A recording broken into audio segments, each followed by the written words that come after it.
अस्सलाम वालेकुम नाजरीन। आज हम बात करेंगे उन 7 लोगों के बारे में जो न नबी थे, न कोई सहाबी थे और न ही कोई औलिया अल्लाह, मगर फिर भी अल्लाह ताला ने उनका ज़िक्र कुरान में किया और बाद में वो लोग अस्हाबे काफ के नाम से मशहूर हुए और कैसे अल्लाह ताला ने उनको 309 साल तक सुलाए रखा।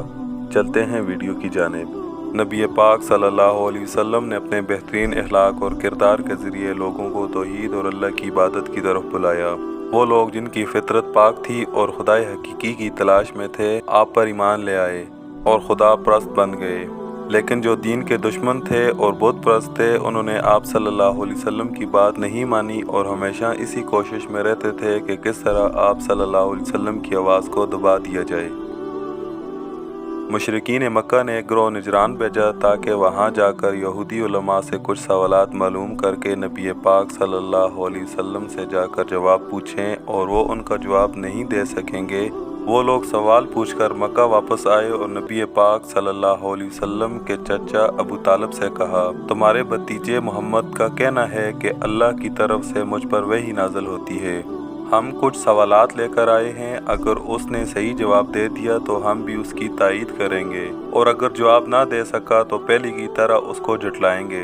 अबू तालिब ने कहा, रसूल खुदा से जो सवाल पूछना है पूछ लो। उन्होंने नबी पाक सल्लल्लाहु अलैहि वसल्लम से 3 सवाल किए। एक सवाल ये था, वो जवान जिन्होंने जालिम बादशाह के डर से गार में पनाह ली थी, उनकी दास्तान क्या है। अल्लाह ताला ने उसी वक्त सूरह काफ नाजिल की जो उनके सवाल का जवाब था। असहाबे काफ की कहानी कुछ यूँ है। दकियानूस ने अपने जुल्म सितम और फौजी ताकत के बलबूते पर बहुत बड़ी सुल्तनत हासिल की और फिर अपने लिए आलीशान महल बनवाया। गुरूर व तकब्बुर के साथ तख्त पर बैठा, अपने लिए कुछ वजीर और कुछ मुहाफिज मुंतखब किए और फिर हुकूमत करने लगा। कुछ अरसे बाद खुदाई का दावा करने लगा और अपने दरबारियों और दूसरे तमाम लोगों से कहा कि सिर्फ मेरी इताअत और इबादत करो, और जो भी मेरे हुक्म की मुखालफत करेगा इसको सख्त सजा दूंगा। इसी तरह कुछ साल गुजर गए। एक दिन जब वो गुरूर और तकब्बुर में मस्त अपने तख्त पर बैठा हुआ था, एक आदमी तेजी से दौड़ता हुआ आया और खबर दी, बादशाह सलामत, अभी खबर मिली है, एक लश्कर तेजी से हमारी तरफ हमला करने के लिए बढ़ रहा है और सरहद पार करने वाला है। ये सुनते ही दकियानूस के चेहरे पर हवाइयाँ उड़ने लगीं और डर के मारे इसका रंग पीला पड़ गया। ये देखकर इसके वजीर और दरबार वाले भी ताज्जुब में पड़ गए कि इसने खुदाई का दावा किया था और अब क्या हो गया है। वजीर सोचने लगा, दकियानूस खुदा होने का दावा करता है और लोगों से कहता है तमाम चीज़ें मेरे कब्ज़े में हैं, लेकिन वो खुद भी दूसरे लोगों की तरह एक आम आदमी है, क्योंकि वो भी खाने और पानी का मोहताज है। कभी खुश होता है और कभी डरता है, कभी जागता है और कभी सो जाता है। ये सब तो खुदा के काम नहीं हो सकते और ये सिफात खुदा के लिए नामुनासिब हैं। कुछ दिन बाद वजीर के दोस्त इससे मिलने इसके घर आए और दकियानूस के खुदा होने के सिलसिले में बातें होने लगीं। इस वजीर ने अपने दोस्तों से कहा, दोस्तों, बहुत दिनों से मैं अपने अंदर एक तब्दीली महसूस कर रहा हूँ। गोया कोई तो खुदा है और वो बेदार है और मुझसे बातें कर रहा है। यह मेरी फितरत मुझे नूर और रोशनी की तरफ ले जा रही है। इस हालत ने मेरे ऊपर इतना असर किया है कि न कुछ खाया जाता है और न ही नींद आती है। इसके दोस्तों ने सवाल किया, आखिर ऐसा भी क्या हो गया है, हमें भी बताओ। तो वजीर बोला, दोस्तों, जब मैं आसमान की तरफ देखता हूँ और इस कायनात की वसअत और अजमत के बारे में गौर व फिक्र करता हूँ तो सवाल पैदा होता है, इस चांद, सूरज और सितारों को किसने पैदा किया है। जब मैं ज़मीन और दूसरी मखलूक़ात के बारे में गौर व फिक्र करता हूँ तो सोचता हूँ ये दुनिया कैसे बनी, ये फल फूल किसने पैदा किए, ये पहाड़, ये दरिया किसने बनाए, खुद ये इंसान कैसे पैदा होता है और फिर कैसे बड़ा होता है, और हमें किसने पैदा किया। उसकी बातें सुनकर उसके दोस्त कहने लगे, फिर तुम किस नतीजे पर पहुँचे। तो वज़ीर ने कहा, मैं इस नतीजे पर पहुँचा हूँ कि दकियानूस एक कमज़ोर और अदना सा इंसान है।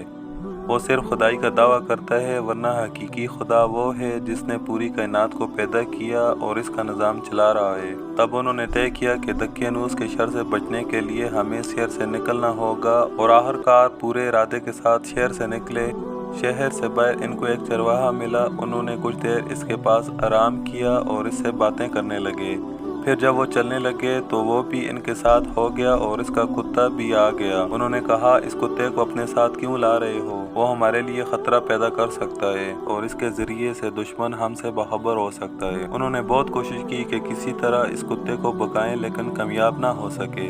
صحراؤं اور پہاڑوں سے گزرتے ہوئے وہ ایک غار کے پاس پہنچے اور سوچا اس میں ذرا چل کر آرام کیا جائے۔ سب لوگ آرام کرنے کے لیے لیٹ گئے۔ تھکاوٹ کی وجہ سے انہیں فوراً نیند آ گئی اور کتا بھی غار کے کنارے سو گیا۔ یہ غار اتنا بڑا تھا اور اس کا دروازہ اس طرح کا تھا کہ جب سورج طلوع ہوتا تو اس کی روشنی غار میں آتی تھی۔ یہ با ایمان اور صالح جوان 309 سالوں تک اسی طرح سوتے رہے۔ جب بیدار ہوئے تو سورج ڈوب رہا تھا، لہٰذا وہ یہ سوچ رہے تھے کہ ہم فقط ایک دن سوئے ہیں۔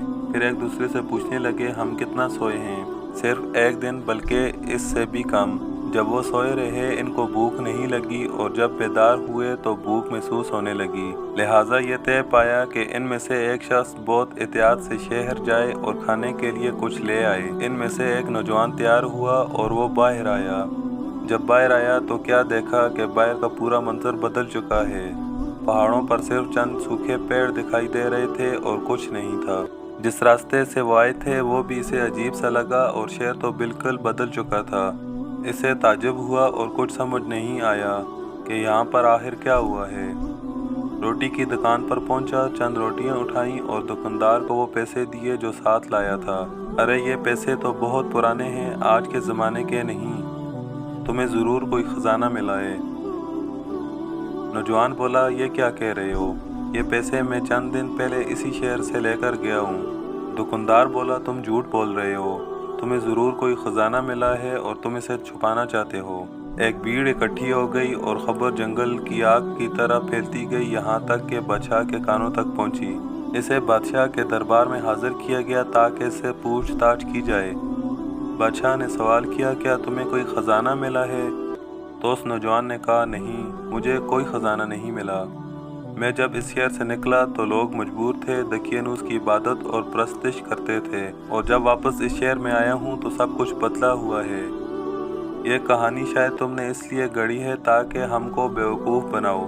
تمہیں معلوم ہے کہ ہمارے پیغمبر جناب عیسیٰ نے فرمایا ہے کہ اگر کسی کو خزانہ ملے، اس کا 5واں حصہ اس سے لیا جائے اور باقی اس کے حوالے کیا جائے۔ تو اس نوجوان نے مجبور ہو کر کہا، آخر آپ لوگ میری بات کیوں نہیں مان رہے؟ میں اسی شہر کا رہنے والا ہوں اور جو کچھ بتا رہا ہوں سب حقیقت ہے۔ بادشاہ نے کہا، کیا اس شہر میں تمہارا گھر بھی ہے؟ اس نوجوان نے جواب دیا، ہاں ہے، آئیے میں آپ کو اپنا گھر دکھاتا ہوں۔ بادشاہ اور کچھ دوسرے لوگ اس کے ساتھ گئے تاکہ دیکھیں کیا یہ سچ کہہ رہا ہے۔ وہ لوگ آ کر ایک گھر کے آگے رکے تو بادشاہ نے پوچھا، کیا یہ تمہارا گھر ہے؟ تو نوجوان بولا، جی ہاں، یہی میرا گھر ہے۔ دروازے پر دستک دی تو ایک بوڑھے آدمی نے دروازہ کھولا اور پوچھا، آپ لوگ کون ہیں اور یہاں کیا کام ہے؟ بادشاہ نے کہا، اس شخص کا کہنا ہے کہ یہ گھر اس کا ہے اور اس کی کہانی بھی بڑی عجیب و غریب ہے۔ بوڑھے کے پوچھنے پر اس نوجوان نے اپنا نام بتایا اور گھر کی کچھ نشانیاں بتائیں۔ وہ بوڑھا اس نوجوان کے قدموں میں گر پڑا اور اسے بولا، یہ تو میرے دادا جان کا نام ہے۔ بادشاہ سلامت، یہ سب وہ بے ایمان جوان تھے جو ظالم بادشاہ دقیانوس کی حکومت سے بھاگ کر شہر سے باہر چلے گئے تھے۔ یہ سچ کہہ رہے ہیں۔ بادشاہ اور دوسرے لوگ اس جوان کا احترام کرنے لگے۔ پھر یہ طے پایا کہ غار میں چلا جائے تاکہ دوسرے جوانوں کا بھی دیدار کیا جائے۔ سب لوگ غار کی طرف چل پڑے۔ جب غار کے قریب پہنچے تو اس نوجوان نے کہا، ابھی آپ لوگ یہیں ٹھہر جائیں تاکہ میں اپنے دوستوں کو ساری بات بتا دوں، کیونکہ ان کو نہیں معلوم کہ وہ کتنا سوئے ہیں۔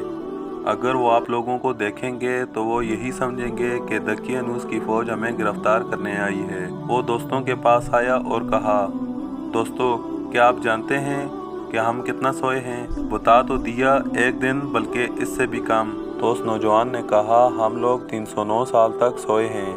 دقیانوس بہت سال پہلے مر چکا ہے اور اس کے بعد خدا نے ایک پیغمبر بھیجا ہے جس کا نام عیسیٰ ابن مریم ہے۔ خدا کے حکم سے وہ اب آسمان پر چلے گئے ہیں اور اس وقت کا بادشاہ، اور سب لوگ اسی پیغمبر کے ماننے والے ہیں اور سب لوگ آپ کے دیدار کے منتظر ہیں۔ اس کے دوست تعجب سے اس نوجوان کی باتیں سن رہے تھے۔ ان میں سے ایک نے کہا، تم کیا کہہ رہے ہو؟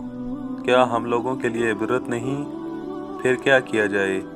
تو ایک نے کہا، آؤ سب خدا سے دعا کرتے ہیں، ہمیں دوبارہ اپنی برگاہ میں بلا لے۔ خدا نے ان کی دعا قبول کر لی اور وہ پھر سے ہمیشہ کے لیے سو گئے۔ جب بہت دیر ہو گئی وہ لوگ باہر نہ نکلے تو بادشاہ اور اس کے سپاہی اس کے اندر آئے۔ دیکھا کہ سب کے سب اس دنیا سے جا چکے ہیں۔ بادشاہ نے حکم دیا اس غار کو ایک عبادتگاہ کی شکل دی جائے تاکہ قیامت تک لوگ یہاں پر آئیں اور عبادت کریں۔ امید کرتا ہوں ویڈیو آپ کو پسند آئی ہوگی۔ مزید ایسی ویڈیوز کے لیے ہمارے چینل کو سبسکرائب کریں۔ ملتے ہیں ایک نئے اور انفارمیٹیو ٹاپک کے ساتھ۔ اپنا خیال رکھیے گا۔ والسلام۔